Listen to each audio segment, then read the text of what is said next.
ரொம்பவே டேஸ்டா இருக்கு. ஆனா எல்லாருக்குமே ரோஸ் மில்க் ரொம்ப பிடிக்கும். அதுவும் அடிக்கிற வெள்ளிக்கு நம்ம ரோஸ் மில்க் சாப்பிடணும்னா நம்ம கடைக்கு போக சாப்பிட வேண்டியதா இருக்கும். ஆனா நம்ம வீட்லயே எப்படி நம்ம ஹோட்டல் ஸ்டைல ரோஸ் மில்க் சாப்பிட்டு பார்க்க போறோம். ரோஸ் மில்க் செய்யறதுக்கு முக்கியமான பொருள் பார்த்தீங்கன்னா இந்த ரோஸ் மில்க் எசன்ஸ்.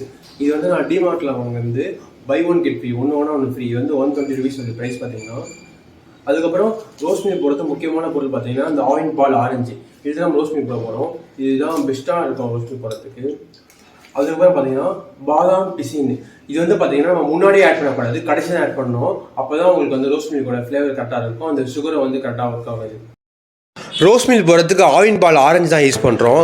எதுக்காக இந்த பால் யூஸ் பண்ணுறோம் பார்த்தீங்கன்னா இந்த திக்னஸாக இருக்கும். ரோஸ் மில்கோட டேஸ்ட்டும் பார்த்தீங்கன்னா ரொம்பவே சூப்பராக.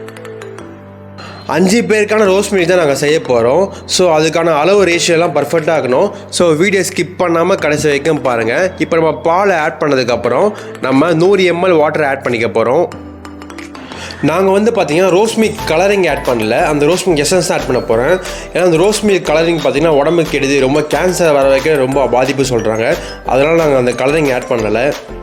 ரோஸ் மில்க் எசன்ஸ் பார்த்தீங்கன்னா 2 கரண்டி ஆட் பண்ணிப்போம். அதாவது 1/2 லிட்டர் பால், 100 ml வாட்டர், அதுக்கப்புறம் பார்த்தீங்கன்னா எசன்ஸ் வந்து 2 கரண்டி ஆட் பண்ணிப்போம். அது இல்லாமல் நம்ம ஐஸ் க்யூப் ஆட் பண்ணிப்போம். அதுக்கு மேலே நம்ம வாட்டர் ஆட் பண்ண தேவையில்லை. ஏன்னா பார்த்தீங்கன்னா ரொம்ப ஆட் பண்ணால் உங்களுக்கு அந்த ரோஸ் மில்கோட டேஸ்ட் போயிடும். அதனால நம்ம அந்த ரேஷியோ மட்டும் கரெக்டாக பார்த்துக்குங்க. 2 கரண்டி அளவுக்கு ரோஸ் மில்க் எசன்ஸ் ஆட் பண்ணிவிட்டு நல்லா மிக்ஸ் பண்ணிக்கலாம். அப்போ தான் பார்த்தீங்கன்னா நம்ம எல்லாமே மிக்சிங் ஆகும், நல்லா பர்ஃபெக்டாக. ரொம்பவே டேஸ்டான ரோஸ் மில்க் வரத்துக்கு முக்கியமான சீக்ரெட் பார்த்தீங்கன்னா சர்க்கரையை டேரக்டாக ஆட் பண்ணக்கூடாது. சர்க்கரையும் 5 ஏலக்காவும் எடுத்து அந்த மிக்சியில் நல்லா அரைச்சி எடுத்துக்கணும். இந்த மாதிரி மெத்தடில் பண்ணிங்கன்னா உங்களுக்கு சுகர் லெவலும் கரெக்டாக இருக்கும், அதிகமாக சுகரும் போட தேவையில்ல.